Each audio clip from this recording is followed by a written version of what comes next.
Alors, qu'est-ce que j'entends par la peur est une boussole? Qu'est-ce qu'il entend par la peur est une boussole? C'est cette idée que à chaque fois que tu vas ressentir la résistance, c'est une bonne nouvelle dans le sens où ça te permet de savoir où tu vas. Tu sais, parfois on dit faut suivre sa peur. Et quelqu'un m'a dit, j'ai ma pote qui me disait, mon ami qui me disait ah je suis sur un calendrier de l'Avent, on me demande de faire un truc qui me fait peur et elle a peur des cafards. Et je lui dis mais ça sert à quoi? C'est de s'exposer à sa phobie, ça n'a aucun intérêt. Elle dit ouais mais toi dans ton livre, alors elle m'a aidé à relire le livre donc elle sait déjà ce qu'il y a dans mon livre mais, qui n'est pas sorti au moment où je te parle mais dans ton livre, tu dis qu'il faut suivre la peur. Et là, je me dis, ah, d'accord, mais non.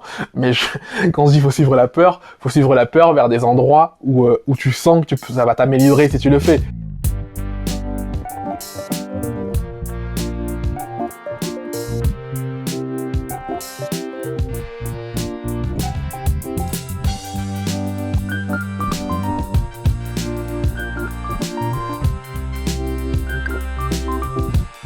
Bienvenue, je suis Nicolas Galita et tu écoutes le syndrome de la page noire, le podcast où je vais à la rencontre de personnes qui font de l'art, qu'elles se définissent d'ailleurs, ou non, comme artistes.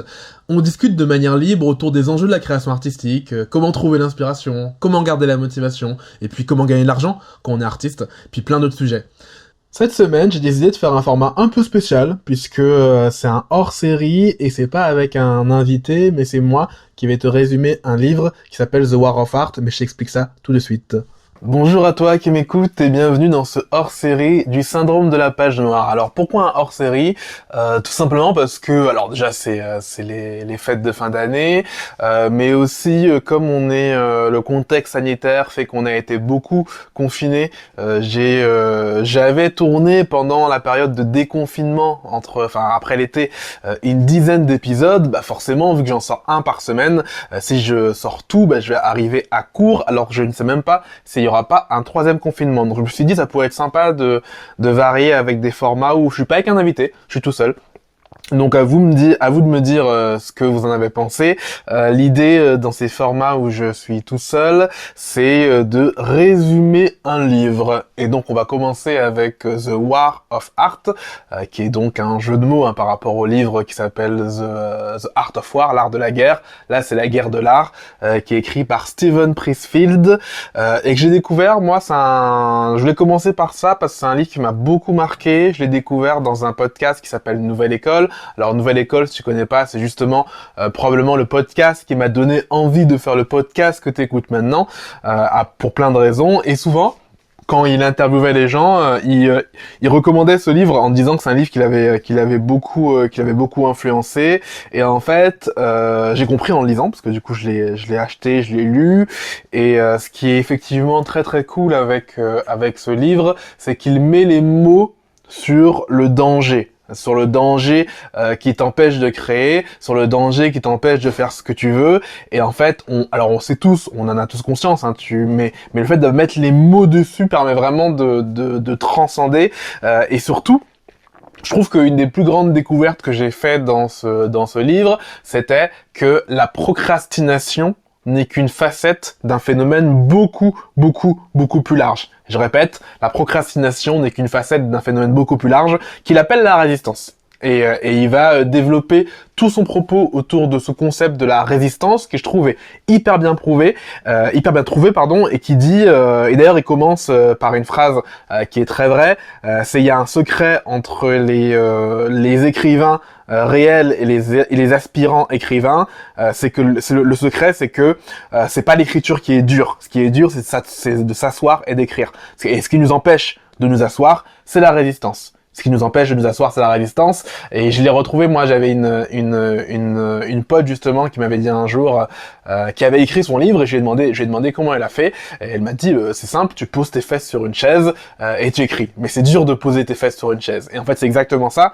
Ce qui nous empêche d'écrire, c'est pas la feuille blanche. C'est pour ça, d'ailleurs, que j'ai appelé ce podcast Syndrome de la page noire, parce que souvent, on est omnibulé par le syndrome de la page blanche. En fait, c'est avant tout une histoire de résistance. C'est-à-dire que est-ce qu'on est capable de lutter contre cette force qui veut nous empêcher de créer, cette force qui veut nous empêcher de faire les choses et qui effectivement parfois peut prendre la forme de la procrastination, mais pas que. C'est ce qu'on va voir sur la première partie du ce livre. Alors j'ai fait un découpage plutôt de trois concepts plutôt que dans l'ordre du livre, parce qu'en fait dans le livre c'est pas exactement dans cet ordre-là, même si le livre lui aussi est découpé en trois livres.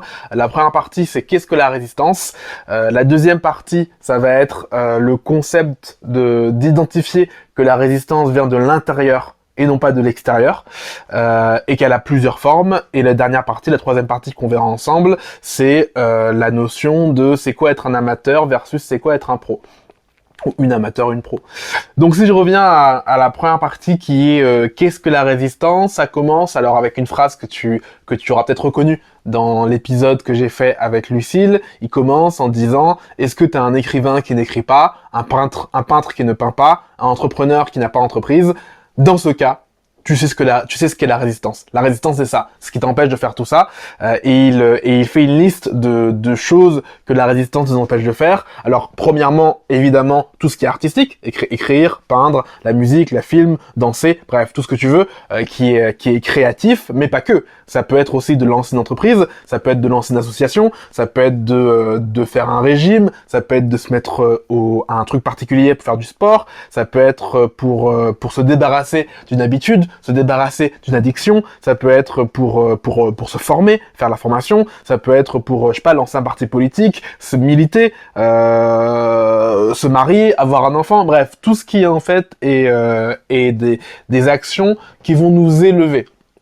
C'est comme ça qu'il résume, c'est la résistance est là pour nous empêcher de nous élever. C'est-à-dire que si jamais t'es déjà, je sais pas, un militant ou une militante qui va, je sais pas, qui est au Resto du Cœur, n'importe quoi, t'es dans les Restos du Cœur, la résistance t'empêchera jamais de passer des Restos du Cœur à un job de 9 à 5 pas épanouissant. Alors je dis pas que tous les jobs de 9 à 5 sont pas épanouissants, mais je veux dire un job, je sais pas, que t'aimes pas, tu vois. Si jamais tu régresses, la résistance t'empêchera jamais de régresser. C'est ça qui est malheureux, c'est qu'elle t'empêchera toujours de monter. T'empêchera toujours de monter avec ce que monter veut dire pour toi. Monter, ça peut être faire un job de 9 à 5. Moi, le job de 9 à 5 que je fais aujourd'hui m'épanouit. Mais je veux dire, selon ta définition de ce qu'est monter, la résistance t'empêchera jamais de descendre, toujours de monter. Autre chose, c'est que plus la montée est importante, plus la montée potentielle est importante, plus ce que tu ferais sera en train de t'élever, et plus la résistance va être forte.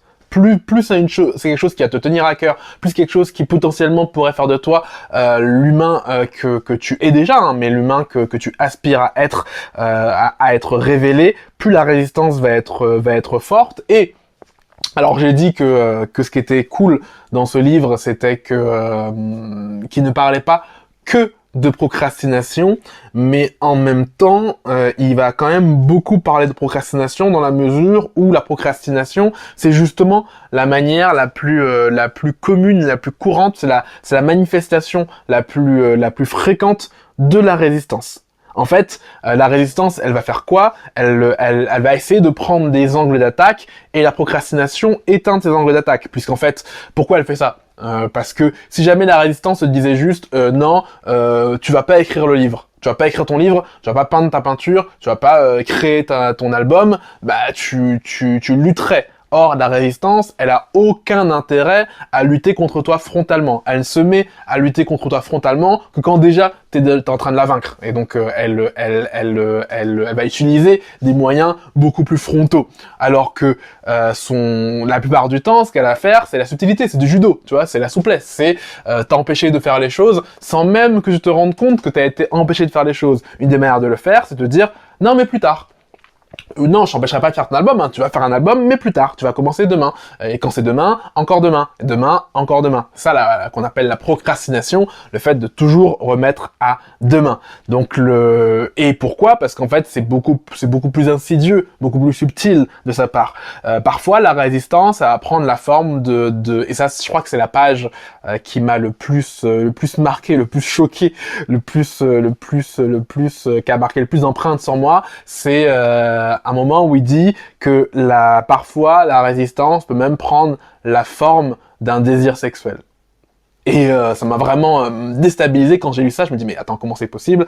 Et il continue en disant le sexe c'est quelque chose qui donne de la gratification immédiate, que tu peux rechercher pour avoir du plaisir tout de suite et qui peut justement te détourner de ce que tu dois faire. Et parfois en fait justement au lieu d'écrire ton livre tu vas rechercher plus de sexe que d'habitude parce que ça te permet de te détourner. Et et c'est valable pour tout, hein. C'est valable pour, ça peut être une addiction aux séries, ça peut être de la drogue, ça peut être d'aller en soirée de manière très très très fréquente pour fuir la cassure qui est en toi, parce qu'en fait ne pas accomplir ce pourquoi tu es destiné. Alors j'ai destiné, mais c'est pas au sens religieux, c'est au sens de on a tous quelque chose, on a tous quelque chose qui nous élèverait si on le faisait. Ça peut être de l'art, ça peut être aussi une entreprise, ça peut être militant, ça peut être avoir un enfant, ça peut être tout ce que tu veux. Mais en tout cas, la résistance va forcément te créer du malheur, elle va forcément te créer une léthargie qui va plutôt qui va plutôt casser quelque chose en toi. Alors lui, il va loin. Il dit même que la résistance, c'est la racine de toutes les dépressions. Je pense qu'il exagère un peu, mais je comprends ce qu'il veut dire. Et en fait, c'est ça. C'est que tu vas essayer d'aller dans des trucs qui créent du plaisir, la nourriture, le sexe, toutes ces choses qui sont pas mauvaises en soi. Hein. Je serais la dernière personne à te dire que le sexe est mauvais. Au contraire. Mais en tout cas, parfois, c'est une distraction. Et c'est ça aussi alors ça, c'est un autre livre encore, ça s'appelle Distraction, qu'on pourra évoquer un jour, mais c'est la différence entre avoir du plaisir, profiter et se distraire. C'est la différence entre kiffer parce que tu regardes une série sur Netflix, tu regardes 2-3 épisodes et c'est cool, et le binge-watching où à la fin tu te sens un peu vide. Et d'ailleurs, je pense que la meilleure manière de savoir si ce que tu fais, le plaisir à court terme que tu es en train de prendre, il est ou pas une distraction, il est ou pas une forme de résistance, c'est à comment tu te sens. Si tu te sens un peu creepy, un peu glauque après du sexe, après une série, après avoir mangé, après ce que tu veux, probablement que tu es en fait en train de laisser la résistance te miner.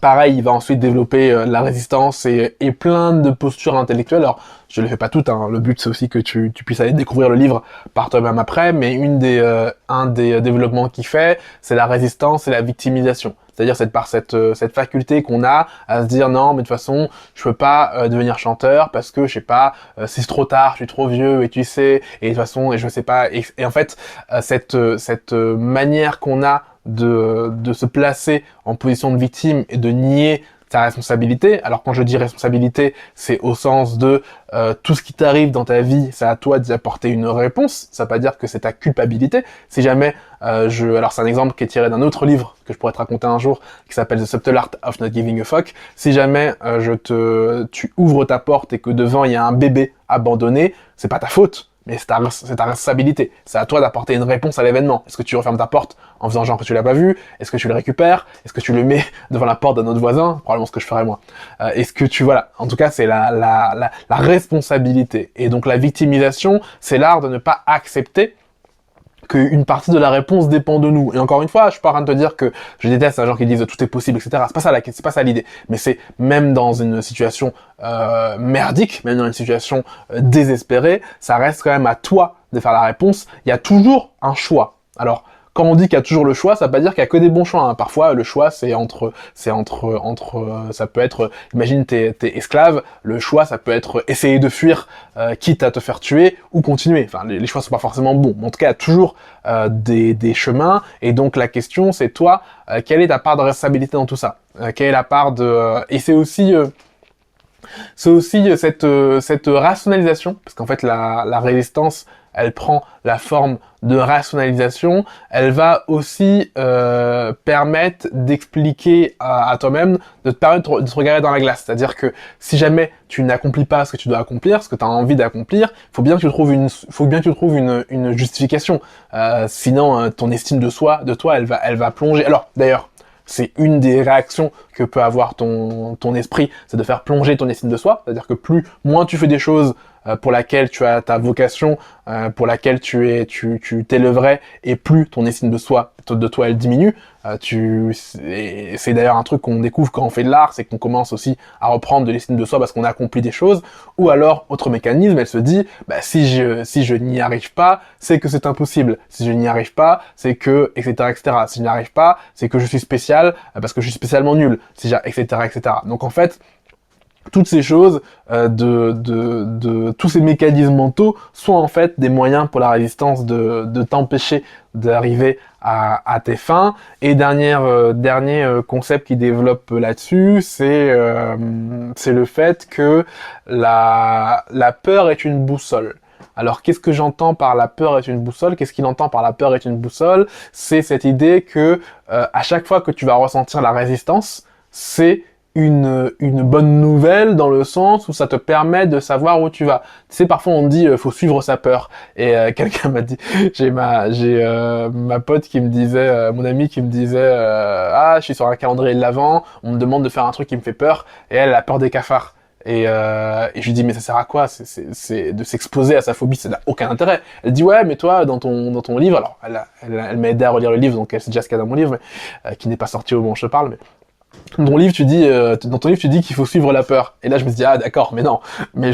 Quand on se dit faut suivre la peur vers des endroits où tu sens que ça va t'améliorer si tu le fais. Typiquement, si t'as peur de faire un stand-up, un one-man show, vas-y, fais-le, parce que ça va t'élever de le faire. Mais ça sert à rien de te confronter à des phobies. Typiquement, moi, j'ai des trucs qui me font peur, je vais pas les faire parce que ça va pas m'élever, en fait, de le faire. En fait, c'est parce que c'est pas la peur qui devrait être la boussole, en ce sens, ma phrase est mal formulée, et lui, dans The War of Art, l'auteur formule beaucoup mieux en disant que c'est la résistance, la boussole. Et la résistance, comme on l'a vu, elle n'intervient que dans des situations où tu devrais t'élever, dans des situations où ce que tu vas faire va t'élever. Et donc en fait, comme ça te tient à cœur, la résistance va frapper d'autant plus fort. Et comme ça te tient à cœur, ta peur va être d'autant plus grande. Donc quand on dit il faut suivre sa peur, il faut étendre sa zone de confort, en fait, ou il faut sortir de sa zone de confort, en fait, ce qu'on veut dire, c'est plutôt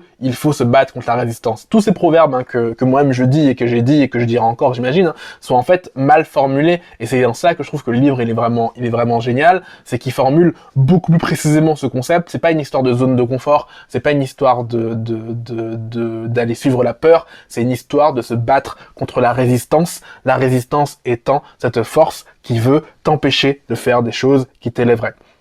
Donc voilà pour la première partie. Deuxième partie que je voulais te raconter, c'est les formes que prennent la résistance.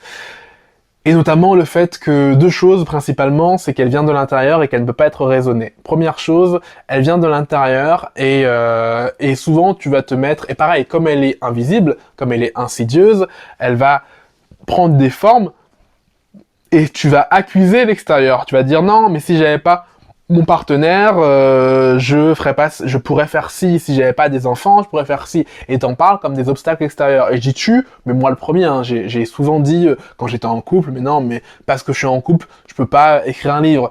Parce que je suis en couple, je peux pas écrire tous les jours. Parce que je suis en couple, etc., etc. Et bien un jour, j'ai arrêté d'être en couple parce que alors moi j'ai été en couple pendant très longtemps, hein. Je pense de 2008 à 2016, j'ai quasiment été en couple de manière ininterrompue. Et je me disais non mais si j'étais pas en couple, j'aurais le temps de faire ci, de faire ça, de faire ça. Et puis une année j'ai connu une rupture où vraiment j'ai été seul pendant un temps et je me suis rendu compte en étant seul que je faisais pas plus en fait. Et je crois qu'on l'a tous vécu, hein. Tous les gens qui se disaient oui, je peux pas faire ci ou ça, et puis le jour où le confinement arrive, tu te rends compte que t'as plein de temps, mais que tu fais pas grand chose de plus. Donc pourquoi? Parce qu'en fait c'était une fausse excuse. Parce qu'en fait c'était la résistance qui parlait, c'était pas la réalité. Elle te faisait croire que c'était ton partenaire qui t'empêchait. Mais tu vois, moi ce que j'ai découvert en étant célibataire, c'est que justement, comme beaucoup de choses dans la vie, il y a des avantages, des inconvénients dans les deux situations. Il n'y a pas une situation qui est supérieure à une autre. Mais l'avantage du couple, c'est probablement l'avantage qui est le moins attendu, qui est le plus surprenant. En tout cas, moi, qui m'a surpris, c'est que le couple, justement, te permet d'optimiser ton temps. Pourquoi le couple te permet d'optimiser ton temps? Parce que le couple te permet déjà d'avoir un cocon qui te donne une excuse pour dire non à d'autres choses. Donc tu vois, tu vas dire non à des soirées avec des potes parce que tu dis bah je vais rester avec mon mec, avec ma meuf. Tu vas dire non à des choses parce que etc. Donc en fait ça va te donner un cadre. Et ce cadre du couple fait que c'est beaucoup plus simple de refuser d'autres choses. Alors à l'inverse, le couple va te demander du temps pour s'occuper de lui, et là pour le coup tu pourras pas dire bah je suis enfin bref t'as compris.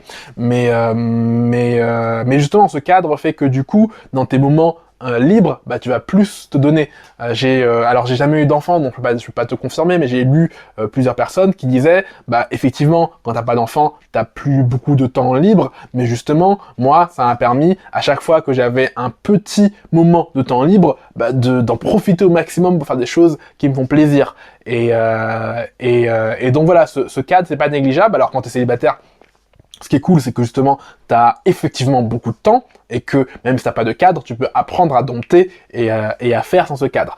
Tout ça pour te dire que la résistance, elle vient de l'intérieur de toi. Elle vient pas de l'extérieur. C'est pas à cause d'un tel, c'est pas à cause d'une telle, c'est pas parce que t'as des enfants. Il y a plein de gens qui ont des enfants, qui sont des grands artistes, qui font plein de choses. Barack Obama, il a des enfants. Enfin, Michelle Obama, elle a des enfants avec Barack Obama. Donc le Beyoncé, Jay-Z, ils ont des enfants. Après, tu me diras, ils sont riches, ils peuvent avoir des gens qui s'en occupent. Mais c'est ce que je veux te dire, c'est que la résistance vient de l'intérieur. Encore une fois. C'est pas un propos qui dit que tout est possible et si tu peux le rêver, tu peux le faire et ce genre de bullshit. C'est vraiment cette idée de se dire que il faut que tu acceptes que cette force invisible, elle vient de toi et non pas de l'extérieur. Mais elle te fera toujours croire que ça vient de l'extérieur. Elle te dira, voilà, non mais là t'es malade. Toi, arrête, t'es malade. Et c'est vrai en plus. Et c'est ça qui est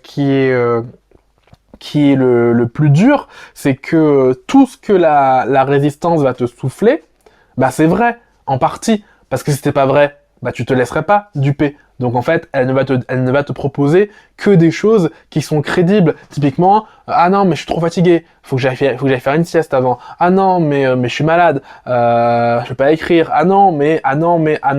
Et en fait, c'est ou alors mon partenaire et je vais m'occuper de mes enfants. Ou toutes ces choses sont vraies en fait. Il est vrai que t'es malade, il est vrai que t'es fatigué, il est vrai que t'as des enfants. Tout ceci est même légitime. Et en fait, c'est là que c'est insidieux, c'est que la résistance va profiter de toutes ces raisons légitimes pour les amplifier et en faire des montagnes insurmontables. Parce qu'en fait, c'est ça la résistance, te faire croire te décourager avant même d'avoir commencé. C'est là le plus grand tour de magie de la résistance, c'est d'arriver à te faire croire que c'est même pas possible de commencer. Parce qu'en fait, on y reviendra après dans la troisième partie. Une fois que tu as commencé, c'est beaucoup plus dur pour la résistance. Là, son travail à elle, c'est de t'empêcher de commencer.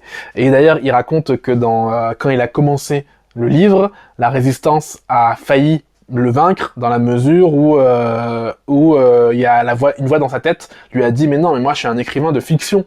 Je suis pas un écrivain de livres de business ou de livres de didactique, donc je peux pas écrire un truc sur une notion didactique autrement que par un roman. Faudrait que je fasse un roman si je voulais faire ça. Et en fait, il faudrait que je fasse un roman alors que t'as déjà commencé. Qu'est-ce que ça va faire? C'est que tu vas tout recommencer. En fait, tu vas pas recommencer. Tu vas t'arrêter. Et donc, il a résisté à ça et il a continué à faire son livre de non-fiction. D'ailleurs, c'est pour ça que, d'ailleurs, on sent que c'est un auteur de fiction parce que t'as bien remarqué depuis tout à l'heure que la résistance, il personnalise une chose qui est un concept abstrait, mais qu'il personnalise comme un vrai ennemi, comme dans un roman. Et en fait, ce qu'il dit, c'est, en fait, c'est vrai, c'était un bon argument, c'est un argument subtil et convaincant, mais qui m'aurait fait tout recommencer et qui aurait probablement fait que j'abandonne.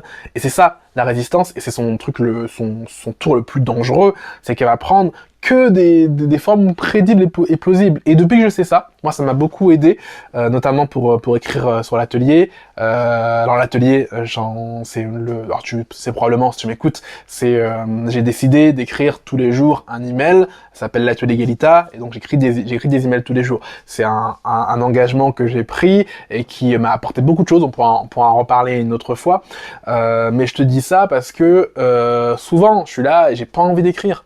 Et je suis fatigué, et parfois ouais, je suis malade, et donc faire la part des choses entre, parfois, effectivement, je suis tellement fatigué qu'il vaut mieux aller faire une sieste, parce que ça existe aussi, parfois, j'étais tellement fatigué qu'il vaut quand même mieux aller faire une sieste, t'auras l'esprit plus clair, mais 90% du temps où je suis devant mon ordi, et je me dis, je suis trop fatigué, en fait, je continue quand même. Je me dis, en fait, je vais écrire, et puis on verra, au pire, c'est nul. J'écris.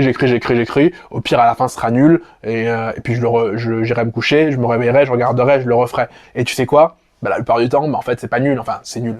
C'est nul comme un premier jet. Hein. Souvent, les premiers jets sont nuls, mais ce que je veux dire, c'est que ça reste un premier jet qui est exploitable pour ensuite le travailler. Et en fait, si jamais je m'arrêtais à je suis fatigué, bah, je l'écrirais pas. Et c'est ça, je pense, le plus grand impact que ce livre a eu dans ma vie, c'est que à des moments où j'aurais dit que là je suis trop fatigué, ou trop ceci, ou trop cela, je me fais violence. C'est d'ailleurs probablement ça que les gens veulent dire quand ils disent sortir de sa zone de confort. Je me fais violence parce que j'identifie, je comprends qu'en fait c'est la résistance qui est à l'œuvre, et je comprends que cette voix dans ma tête, en fait c'est la voix de la résistance. Et ça c'est c'est un des trucs les plus durs à assimiler, c'est d'être capable de distinguer ce qu'est la résistance, exactement.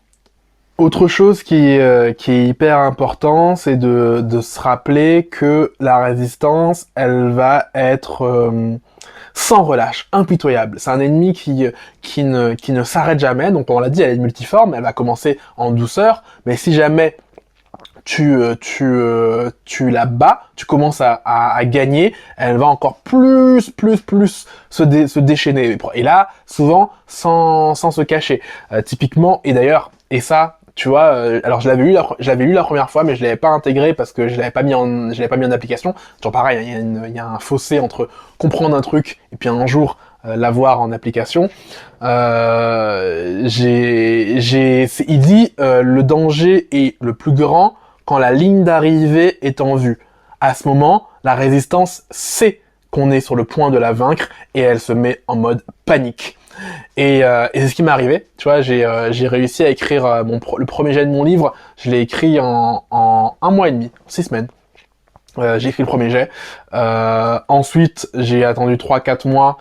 Je saurais pas dire si c'est vraiment la résistance ou si c'était bien. Non, il y avait une partie résistance parce que je me rappelle que j'arrive en septembre chez un pote à moi à Lille et il me dit mais tu fais quoi? Et je me dis oui t'as raison, vas-y. Donc je passe au deuxième jet.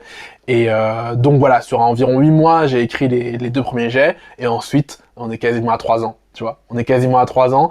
Ça fait 2 ans que le livre il est à 95% fini.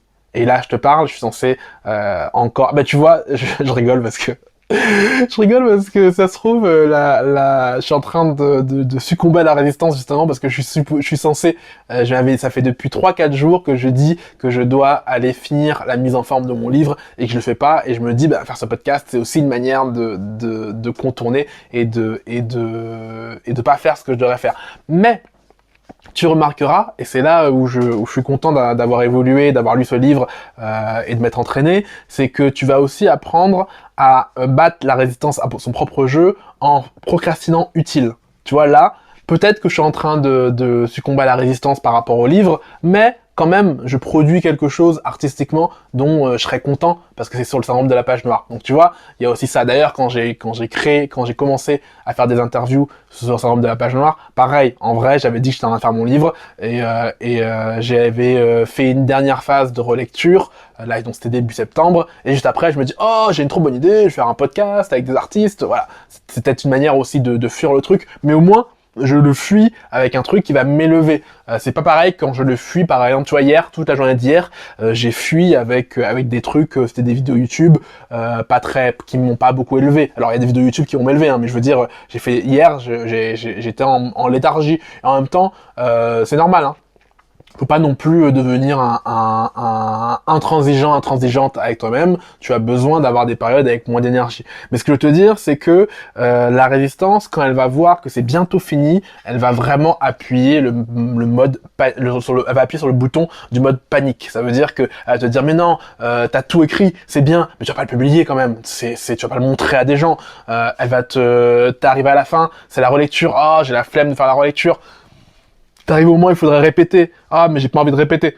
Donc tu vois, elle va vraiment se déclencher de manière hyper forte à ce moment-là. Et il faut que tu le gardes en tête, la résistance est imbattable définitivement. C'est-à-dire que si jamais, il faut imaginer ça comme un dragon avec plusieurs têtes, c'est l'hydre de Lerne. T'es là, tu la bats, tu la réduis à une seule cellule, même s'il y avait plus qu'une seule cellule dans ton corps de résistance, cette cellule, elle continuerait à attaquer encore et encore sans relâche. Et donc faut que tu l'aies en tête. Tu ne peux pas la battre, tu peux que la repousser en permanence. Ton but c'est de la repousser en permanence. Autre chose qui dit, c'est le fait que quand tu vas commencer à surmonter la résistance, quand tu vas, par exemple, si t'es un écrivain ou une écrivaine, tu vas commencer à écrire, si t'es un peintre, une peintre, tu vas commencer à peindre, tu vas te rendre compte que de temps en temps, tes proches vont se mettre à agir de manière étrange, dans le sens où ils peuvent te dire ah mais non mais t'as changé, pourquoi tu passes autant de temps, ça peut être le fait de créer des disputes ou des trucs émotionnels pour attirer ton attention, ça peut être plein de choses pour te saboter. Alors attention, hein, on parle de sabotage, c'est pas un sabotage conscient. Je déteste quand les gens disent oui, mais les gens sont jaloux, etc. Non, c'est pas de la jalousie. C'est que inconsciemment, la personne, soit, elle a besoin de toi pour faire des choses de léthargie, faire des trucs de résistance. C'est-à-dire que si t'as habitué ton partenaire, tes amis, à aller en soirée tout le temps, à regarder Netflix en permanence, alors pareil, hein, j'ai rien contre les soirées, j'ai rien contre Netflix, mais tu comprends ce que je veux dire, à le faire de manière qui t'abrutisse, qui te mette en léthargie, qui ne t'élève pas. Si t'as pris l'habitude avec un partenaire, avec des amis, de le faire régulièrement, quand tu vas arrêter, ils vont t'en vouloir. Quand tu vas leur dire non, ils vont t'en vouloir. Ils vont pas comprendre ce changement. Donc forcément, tu vas devoir lutter parce que eux-mêmes, ils ont leur propre résistance, parce que eux-mêmes fuient forcément quelque chose en faisant ça, puisque tout le monde a une vocation. Hein. Pareil, je déteste quand on fait croire que les artistes c'est des êtres incroyables et qu'en fait, ce serait une élite de personnes. Je pense qu'on a tous une vocation. Alors pas forcément artistique au sens strict, hein, mais en tout cas créative. Ça peut être même avoir un enfant, ça peut être une vocation créative. Même faire un régime. On l'a vu au début hein, sur tout ce qui est sur tous les projets que la résistance peut t'empêcher de faire. T'as forcément une vocation, t'as forcément un truc à faire. Et c'est pas forcément plus qu'on dit vocation, c'est hyper lourd, c'est hyper pesant. Je veux dire, quand je te dis vocation, je veux pas te dire un truc, tu vois, un destin, ça peut être un truc très ponctuel, tu vois, ma vocation en ce moment, ça peut être de faire ce podcast, tu vois ce que je veux dire, c'est pas forcément, pas le faire forcément toute ma vie, quand je dis vocation, c'est pas le truc hyper pesant, hyper déterministe, c'est, t'as forcément quelque chose à faire qui va t'élever. T'as plein de manières de passer ton temps, t'as des manières de passer ton temps qui vont pas t'élever, t'as des manières de passer ton temps, qui vont t'élever. Donc c'est ça comment tu fais pour vaincre tes démons, sachant que les autres en face de toi, ils vont aussi avoir ce besoin. Donc ce que l'auteur recommande et que je te recommande aussi, c'est d'aider l'autre personne. C'est-à-dire déjà lui faire comprendre que c'est pas contre elle, c'est pas personnel, que tu fais ça pour faire ce que tu dois faire et l'inciter aussi elle à trouver sa vocation. Et en plus c'est d'autant plus ta responsabilité si tu aimes la personne que c'est souvent plus facile pour les autres de voir, enfin quelqu'un qui est vraiment proche pourra voir ce que toi tu ne verras pas. Moi c'est quelqu'un d'autre qui m'a dit que j'étais un artiste. Je n'avais pas conscience, tu vois. Et puis un jour, elle m'a dit, mais t'es un artiste, il faut écrire, et voilà. Et en fait, ça m'a transporté. Et je pense que je serais pas en train de te parler si si elle m'avait pas dit ça. Donc, toi aussi, prends ta responsabilité d'essayer de réveiller les autres, d'essayer de les révéler, en tout cas. Et voilà, je crois que ça c'est la deuxième partie sur donc cette résistance qui est protéiforme, qui prend plein de manières détournées d'y arriver. Là, alors on a vu la procrastination, mais on a vu aussi la rationalisation, le fait de donner des raisons, le fait d'avoir le syndrome de l'imposteur. On n'a pas parlé, hein, mais le syndrome de l'imposteur, alors qui est pas abordé tel quel dans le livre, en tout cas pas avec ces termes-là, mais il tourne autour. Il tourne autour et l'idée c'est que le syndrome de l'imposteur, c'est ça, c'est je suis spécialement nul, les autres vont s'en rendre compte et donc je ne peux pas avancer, je vais pas avancer dans ce que je fais. D'ailleurs, tu remarqueras, hein, le syndrome de l'imposteur, c'est un truc. Alors j'ai déjà dit plein de fois hein, que c'était une posture qui était ultra narcissique, mais non seulement c'est ultra narcissique, mais en plus faut se croire très malin. Ça veut dire ou très maline. Ça veut dire que tu crois que t'es capable de duper tout le monde sans qu'ils s'en rendent compte. Ça faut vraiment être très malin pour réussir à duper tout le monde à ce point-là. Tu sais, hein, ça me fait penser, alors, c'est cliché, hein, mais j'ai même pas envie de te le dire tellement c'est cliché, mais je vais le dire quand même, je vais le dire quand même, on peut tromper une fois 1000 personnes, 1000 fois une personne, et pas 1000 fois 1000 personnes, voilà. Donc tu peux pas tromper tout le monde tout le temps, et ça rentre de l'imposteur, en fait, il est en toi. T'as des signes extérieurs, on l'avait vu avec Elise Bouskila dans son épisode, où elle te disait, j'ai arrêté de me concentrer sur le truc que je fantasmais, c'est-à-dire le fait de me dire, ah, mais qu'est-ce que vont penser les autres profs de ma danse, alors que dans ma salle, j'avais des élèves qui kiffaient. Donc voilà, je me concentre sur la réalité. Je réalise qu'en fait, le syndrome de l'imposteur, c'est un biais de négativité, c'est-à-dire un truc qui est en moi, et donc c'est à moi de le vaincre. Bref. J'en arrive à la dernière partie qui est la différence entre les amateurs et les pros. Alors, la différence entre les amateurs et les pros, j'ai beaucoup aimé ce concept. D'ailleurs, il s'y est pas trompé puisqu'il a écrit ensuite un livre qui s'appelle Devenir pro, que j'ai beaucoup moins aimé par ailleurs, mais tout ça pour te dire, c'est un des concepts phares du livre, et ça commence avec une citation. Alors j'ai pas noté sur ma tablette de qui c'était, parce qu'il donne la citation. Bref, on s'en fout. Je te la donne. J'écris seulement quand l'inspiration me vient. Heureusement, elle me vient tous les matins à 9h pile du matin. Je me suis répété, bref, t'as compris. Elle vient tous les matins à 9h pile. Et c'est ça, être un pro. C'est l'idée de, ok, en fait, on va oublier ces histoires d'inspiration, on va oublier ces histoires de tous ces trucs qu'on se raconte et comprendre qu'en fait, c'est une histoire de travail. En vrai de vrai, c'est une histoire de travail. L'art, la créativité sont, mais comme tout le reste dans la vie, des histoires de travail. Il n'y a pas de magie, il n'y a pas de... Alors c'est la vision médiatique qui fait qu'on croit que t'es chanteur, t'as une espèce d'inspiration divine et t'es câblé différemment des autres. Et non, en fait, c'est du travail. Alors ça veut pas dire qu'il n'y a pas des talents innés. Hein. Moi, je suis doué pour l'écriture depuis que j'ai 9 ans. Hein. En vrai, je me rappelle pas de pas avoir été doué pour l'écriture. Je suis doué pour la prise de parole en public, pareil, depuis le primaire, depuis que je faisais des exposés. Donc j'avais déjà une bonne base, mais cette base, je l'ai travaillée. Et en fait, c'est ça l'idée, c'est d'ailleurs c'est valable pour tout. Dans tout ce qu'il y a, t'as la part de talent, la part de travail et la part de chance. Alors la part de chance, tu peux rien y faire. La part de talent inné, pareil, tu peux rien y faire. La part de travail, c'est à toi de choisir justement des secteurs où tu as un talent déjà plus ou moins inné pour essayer de t'améliorer. Et justement, il fait la liste un peu de toutes les différences entre les pros et les amateurs. Et une différence que j'aime beaucoup, c'est l'idée de se dire que tous les trucs grandioses, tous les trucs trop grands, en fait, sont des signes d'amateurs. Tu sais, quand t'as un ami qui dit oui, mais je ferai un album avec, il y aura ci, il y aura ça, et puis il y aura un concept, et tu lui dis, mais t'as déjà enregistré une chanson? même pas d'album, hein, juste pour enregistrer. Il dit, non, ah non, j'ai jamais enregistré. Je dis, bah attends, commence par faire une chanson. Et en fait, cette discussion que j'ai eu avec plein de gens, bah, j'ai eu notamment avec Guillaume, hein, qui était le premier, qui était le deuxième, pardon, pas le premier, le deuxième invité en tout cas le premier mec invité de ce podcast. On avait eu cette discussion un jour sur ok, plutôt que de projeter un produit hyper fini, bah, commence par un truc moche. Bah d'ailleurs c'est un livre, si t'aimes ce format et qu'on le perpétue, un des livres que j'aimerais bien te raconter, c'est un livre qui s'appelle Start Ugly, donc commence de manière moche, et dans Start Ugly il dit ça, il dit en fait le rôle du créatif, de la créative, c'est de travailler, de créer des trucs. Et en fait, au début c'est moche, mais c'est pas grave. Ton but c'est de travailler et d'en faire et d'en faire et d'en faire et d'en faire. Et c'est la quantité qui va finir par amener la qualité. Bah là c'est pareil.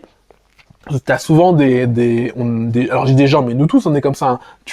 T'as tendance à vouloir faire des trucs trop grands, à dire non mais je vais faire ci, je vais faire ça. Et d'ailleurs c'est ça que tu as développé en étant pro, c'est cette capacité à mieux jauger, à pas tomber dans le syndrome, tu sais, quand on estime le temps d'un projet, on le voit avec les maisons, dès que tu veux construire une maison, c'est toujours plus long que ce que tu avais prévu, parce qu'entre la réalité et ce que tu avais en tête, forcément, il va y avoir des imprévus. Là récemment, j'étais avec mon amie. Elle me dit je lui dis j'aimerais bien changer l'email de demain parce que je fais des emails de vente pour des formations et je sentais là l'email il tombait le jour de Noël et je me disais ça pourrait être quand même bien. J'ai écrit un truc mais je pense que ça pourrait être mieux d'écrire un autre truc orienté Noël. Elle me dit, bah vas-y, fais-le. Je dis, ouais, mais en même temps, ça va me prendre 2 heures, je pense. Elle me dit, bah non, attends, 2 heures pour juste écrire un mail, pas possible. Et je dis, mais en fait, ça prend toujours plus de temps que ce que tu crois. Et on a essayé, on a commencé, et finalement, on a pris 2h30, 2h45. Donc, tu vois, c'est ça. C'est aussi, plus tu vas te professionnaliser, plus tu vas apprendre à regarder la résistance dans les yeux, et plus aussi tu vas aussi apprendre à être réaliste et à faire des petites choses, et de petites choses en petites choses. C'est ça qui va commencer à faire des grandes choses. Autre analogie qui fait que je trouve pas mal, c'est de se dire, bah, dans notre job actuel, bah, on se comporte comme des pros. C'est-à-dire qu'on vient tous les jours, on y vient. D'ailleurs, même quand on est fatigué, on y va. Même quand il pleut, on y va. Voilà, on reste au boulot toute la journée, même si il y a des moments dans la journée où notre esprit se met à vagabonder, bah notre corps reste assis sur la chaise à faire. Pareil, on accepte d'être payé pour notre travail, on ne se suridentifie pas au travail. On est fier de le faire, mais on sait que on n'est pas uniquement ce travail. Et il dit, bah tout ça, c'est applicable à la créativité, à l'art. On devrait justement essayer de faire tous les jours. C'est pour ça, moi, que je me suis mis à faire l'atelier tous les jours. Alors ça, et aussi un livre, pareil, que je pourrais te montrer, enfin te résumer, qui s'appelle Show Your Work, montre ton travail. Cette idée que, voilà, c'est beaucoup plus efficace d'écrire un peu tous les jours que d'écrire beaucoup une fois par mois. Enfin, non, j'ai n'importe quoi, parce qu'une fois par mois, Alors, non, je dis pas n'importe quoi. En vrai, si, c'est mieux d'écrire tous les jours que d'écrire une fois par mois. Mais une fois par mois, ça reste quand même mieux que d'écrire de manière irrégulière. Le pire, c'est de créer de manière irrégulière. C'est-à-dire que t'écris, tu dis une fois par mois, mais tu sais pas exactement quand. Alors un jour, tu dis, ok, je vais écrire tous les 4 du mois. Tous les 4 du mois, ou alors tous les premiers mardis du mois, j'écris. Là, déjà, tu commences à avoir la régularité. Et ensuite, bah, la quantité. Et effectivement, depuis que j'écris tous les jours, enfin, en tout cas, depuis que je publie tous les jours, parce que l'astuce, c'est que je n'écris pas vraiment tous les jours. Je publie tous les jours. Donc parfois j'en écris 2 un jour, parfois j'en écris même 5, 6 un seul jour. Puis après je m'organise. Mais en tout cas, le fait de publier tous les jours, c'est-à-dire donc d'avoir au bout de 365 jours, 365 écrits, bah ça m'a permis de vraiment beaucoup monter mon niveau de manière incomparable avec ce que je faisais avant. Avant, j'écrivais de temps en temps un article hyper long et cool, d'ailleurs, je dis pas long en termes négatifs, hein, mais j'écrivais de longs articles une fois tous les 1 mois et demi, tous les 2 mois. Là, maintenant que j'écris des trucs plus petits, mais tous les jours, je sens que mon niveau il s'est décuplé. Parce qu'en fait, c'est une question un peu comme si t'étais un sportif. En vrai, si t'es sportif, si t'es sportive et que tu voulais t'entraîner au marathon ou tu voulais t'entraîner, je sais pas, au football, au basket, tu ferais pas un méga entraînement tous les mois. Tu ferais tous les jours régulièrement, t'entraînes, t'alternerais évidemment des phases de repos et des phases d'entraînement, mais tu le ferais de manière régulière. C'est pareil. C'est ça l'idée d'être un pro, c'est d'accepter de le faire de manière régulière. Pareil, quand il dit que d'accepter que tu vois notre job on les fait même quand on est notre esprit vagabonde, on reste sur la chaise. Bah c'est pareil. Il y a une espèce de fantasme qui est si je fais un truc que j'adore, qui est je sais pas faire de l'art, ça peut être monter mon entreprise, ça va être cool tous les jours. Mais c'est pas vrai, ça va pas être cool tous les jours. On dit qu'il faut trouver une passion, trouver une vocation, mais on oublie que passion ça veut dire souffrance déjà. Passion, qu'on dit la passion du Christ, c'est la souffrance de Christ. Le passion étymologiquement ça veut dire souffrance, et en fait qu'il faut que tu trouves, c'est plutôt un truc dont la souffrance t'élève, de la souffrance dont tu aimes la souffrance, tu vois. Écrire, ça fait souffrir, mais j'aime cette souffrance. Le podcast que je suis en train de te faire, j'ai depuis ce matin, j'ai dans mon lit, j'avais pas envie de me lever, je sais que je vais le faire, etc. Voilà, la résistance s'est abattue sur moi, j'avais pas envie. À un moment, je l'ai repoussé, mais j'arrive à la repousser aussi parce que je sais que quand je suis en train de le faire, là, je suis en train de kiffer, tu vois. Là, depuis tout à l'heure que je fais ce podcast, je kiffe, je sens la dopamine, je crois que c'est la dopamine, je sais pas. Bref, je sens dans mon corps que je suis dans le flow, je suis dans la zone, je kiffe, c'est un truc que j'aime. Si jamais j'avais dû essayer de battre la résistance pour aller traiter pour aller faire un métier que j'aime pas, je sais pas moi, je veux pas dire de métier parce que ça se trouve c'est le métier que tu fais que toi tu aimes, mais si j'étais allé faire une tâche que j'aime pas, ça m'aurait pas, ça aurait servi à rien, tu vois. Donc, en tout cas, ça aurait pas marché. Et donc l'idée c'est quoi? C'est de dire que ça n'existe pas un truc qui va me procurer toujours du plaisir. Un truc où la résistance va pas s'abattre, mais il faut que je persévère pour me lancer dedans. Et là, c'est pareil, j'ai persévéré, et une fois que j'ai lancé le podcast, et en plus, tu vois, là, j'avais des distractions, parce que j'avais des gens qui me parlaient par SMS, c'était cool, les discussions étaient cool, et au bout d'un moment, je vois l'horloge tourner, je vois qu'il est 15h17, et je me dis, mais attends, 15h17, j'aimerais bien que le podcast, il soit tourné, monté, publié à 18h, c'est ce que je m'étais fixé. D'ailleurs, c'est tout l'intérêt d'avoir des deadlines, d'avoir des dates butoirs. Quand on est un pro dans ton job, t'as de dates butoirs. Donc pareil, fixe-toi de dates butoirs, même pour les trucs, même pour l'art, même pour les trucs qui sont censés être des loisirs. Parfois les gens me disent mais c'est bizarre, tu mets tes rendez-vous amicaux, artistiques dans ton calendrier, comme si c'était, c'est bon, on va faire un Google Agenda pour tout. Mais en fait si, fais un Google Agenda pour tout. Fais pas forcément un Google Agenda, mais prends cette habitude de traiter avec la même rigueur des trucs pro que tes trucs que tes hobbies, et que tes hobbies, en tout cas ton hobby que tu veux traiter comme un pro. Typiquement en mon cas c'est l'écriture. Ça veut pas dire que je me fais effectivement hein, quand je fais un truc typiquement quand je regarde des séries, quand je lis Naruto, quand je lis Dragon Ball, tu vois, je me fixe pas un calendrier pour les Dragon Ball, je le fais quand je veux, c'est la distraction. Mais ce que je veux te dire, c'est que si tu choisis de faire un hobby, un truc artistique, une création, une entreprise, du militantisme de manière sérieuse, ça peut être bien de t'organiser de manière pro. Et pareil, quand il te dit qu'on accepte l'argent, ça aussi faut se guérir là-dessus. D'ailleurs, autre livre dont je pourrais te parler s'appelle Real Artists Don't Starve. Les vrais artistes ne meurent pas de faim. Où il raconte ça. Il raconte qu'il y a aucune raison de pas gagner de l'argent quand on est artiste. Bref. C'est un autre sujet. Je trouve que un des apports les plus forts qu'il fait, c'est sur ce qu'il appelle l'astuce la plus vieille de la résistance. L'astuce la plus vieille de la résistance, c'est le fait qu'elle va, si jamais donc je t'ai dit, hein, elle est insidieuse, elle est pernicieuse, elle va toujours essayer de faire un truc qui n'est pas frontal. Et un de ses tours les moins frontaux et les plus efficaces, c'est le fait de se servir de l'enthousiasme de l'amateur contre lui ou contre elle. C'est-à-dire que et c'est ce qu'on disait, c'est soit elle va te pousser à te plonger dans le projet, mais avec des trucs, avec des deadlines irréalistes, une quantité irréaliste, et en fait elle va te dire, ok, toi prenons, je sais pas, écrire un livre, elle va te dire voilà, je vais écrire un livre en 2 semaines. Et en fait, tu peux pas. Je vais faire un album alors que t'as jamais fait de chansons. En fait, elle va te plonger comme ça dans des trucs irréalistes parce que t'es enthousiaste. Et en fait, l'enthousiasme du début, elle sait pertinemment la résistance que tu pourras pas le maintenir indéfiniment. Donc en fait, elle te pousse à oublier que tu ne peux pas jauger un projet avec l'enthousiasme du début. Donc quand tu essaies d'estimer un temps de projet, un truc réaliste, je peux pas te dire, je sais, tu ressens de l'enthousiasme actuellement, t'es hyper excité par cette nouvelle idée, mais il faut essayer de jauger et te dire, je pourrais pas garder ce niveau d'excitation jusqu'à la fin. Donc comment ça se passerait? Tu vois, l'atelier typiquement. Au début, j'avais un mois d'avance d'écriture d'email. Et donc, parce que j'écrivais plus qu'une fois par jour. Imagine si j'avais dit, ouais, ok, en fait, je me rends compte que je suis capable d'écrire plus qu'une fois par jour. Venez, j'écris 3 fois par jour, ou 2 fois par jour. Alors, oublions le fait que ça peut peut-être embêter les gens, mais imaginons.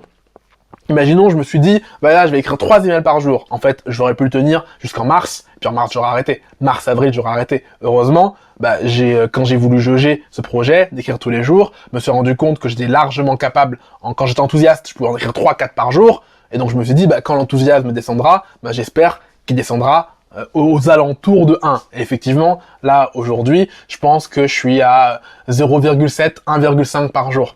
Quand je dis 0,7, parfois, c'est une douleur pour moi d'aller écrire le mail de jour.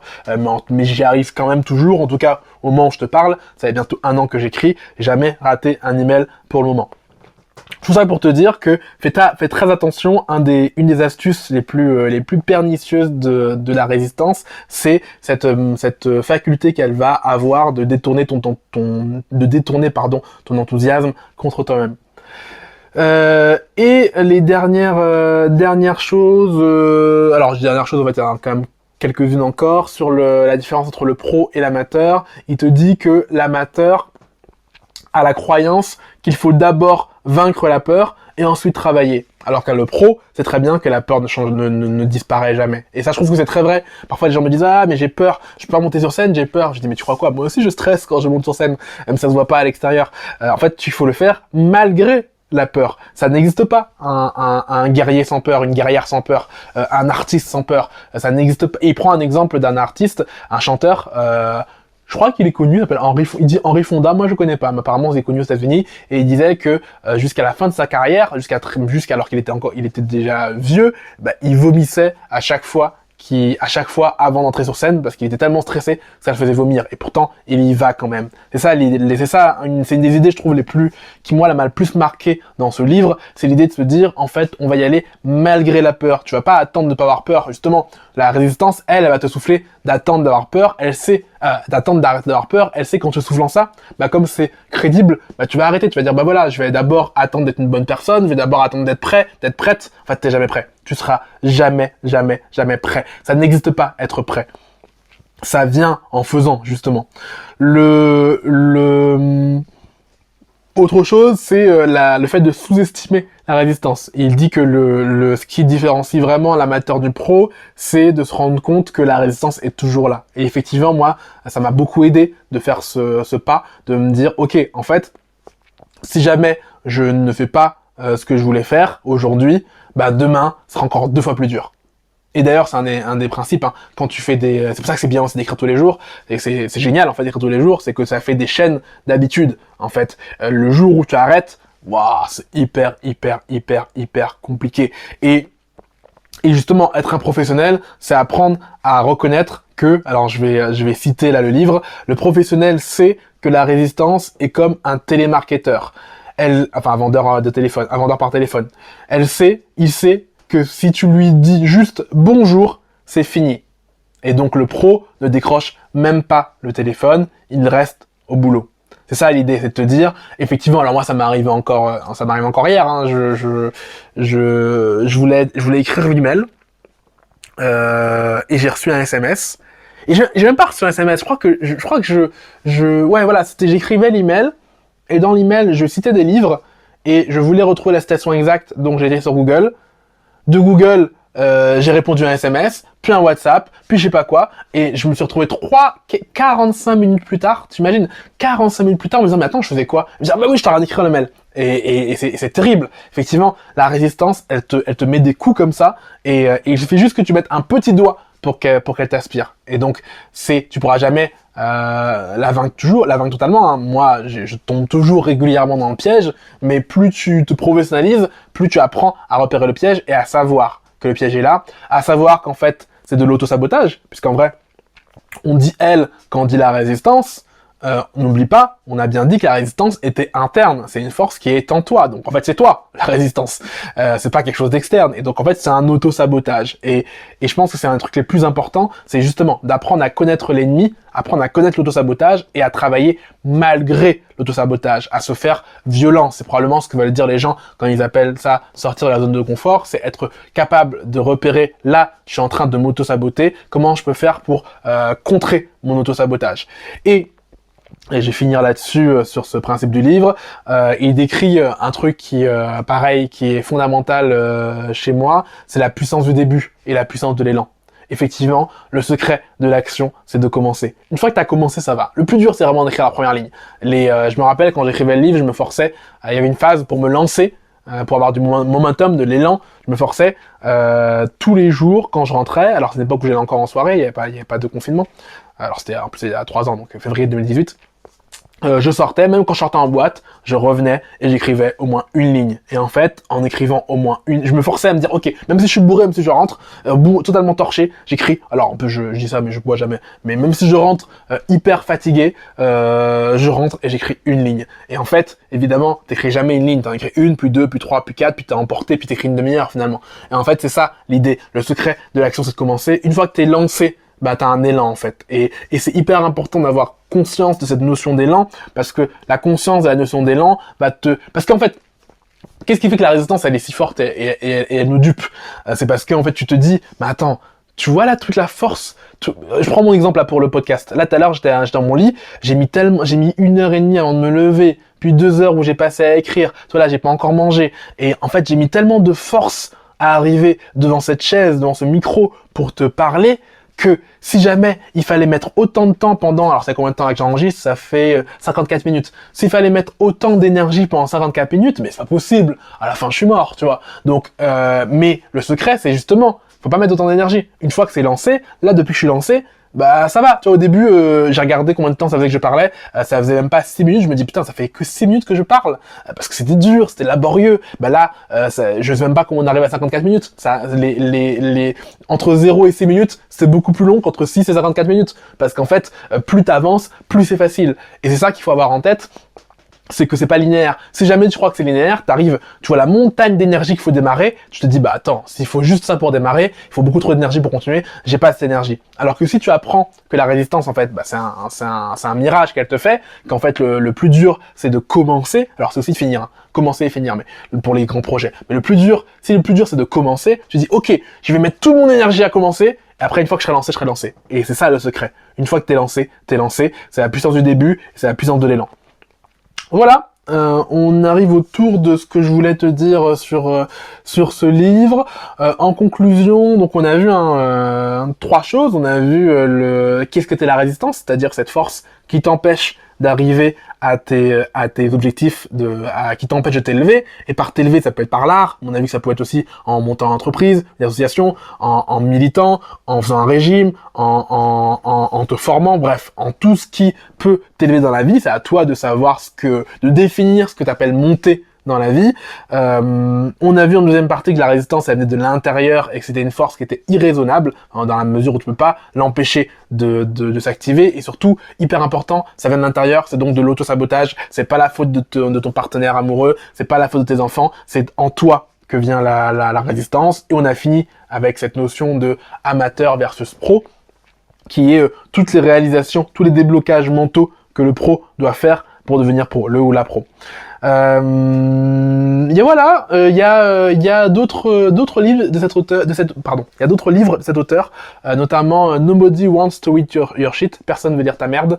Pareil, j'ai adoré ce livre, alors moins impactant, mais hyper cool aussi, pour apprendre à faire des messages qui donnent envie aux gens de nous lire, apprendre à capter l'attention. Et il a d'autres livres, mais il y en a aucun qui m'ont autant plu que The War of Art, de loin, et après Nobody Wants to Read Your Shit. L'inconvénient, c'est que tout est en anglais. Je crois que j'ai pas encore, alors c'est peut-être moi qui ai mal cherché. Si vous trouvez des versions françaises, n'hésitez pas à me le faire savoir. Peut-être qu'il y a des versions françaises, hein, mais que j'ai pas trouvé, qui est dans des petites éditions. Mais pour l'instant, je ne connais que la version anglaise de The War of Art. Je t'invite à le lire. C'est un truc vraiment qui peut servir à tout le monde. On a tous un truc que la résistance nous empêche de faire. Merci d'avoir écouté cet épisode. Si tu écoutes ça, c'est que l'épisode t'a tenu suffisamment en haleine ou que tu as eu la flemme d'arrêter le son parce que le bouton était trop loin. Si par un hasard extraordinaire, tu écoutes cet épisode alors que tu n'es pas abonné à l'Atelier Galita, c'est le moment de me rejoindre. Tape Atelier Galita dans Google et laisse ton email sur la page. L'Atelier Galita, c'est mon espace de création. L'idée, c'est de t'envoyer une dose d'inspiration chaque matin dans ta boîte email. Il n'y a pas de thématique particulière, mais il y a une promesse, de proposer l'inverse des actualités. C'est-à-dire que là où les actualités sont anxiogènes, éphémères, futiles, je te propose un contenu épanouissant, intemporel, utile. Tu peux évidemment aussi t'abonner sur la plateforme que tu utilises pour écouter et laisser un avis sur ce podcast. Ceci étant dit, je te dis encore merci de m'avoir écouté et à dimanche prochain, 18h, pour un autre épisode du Syndrome de la Page Noire. D'ici là, garde la pêche et mange des poires.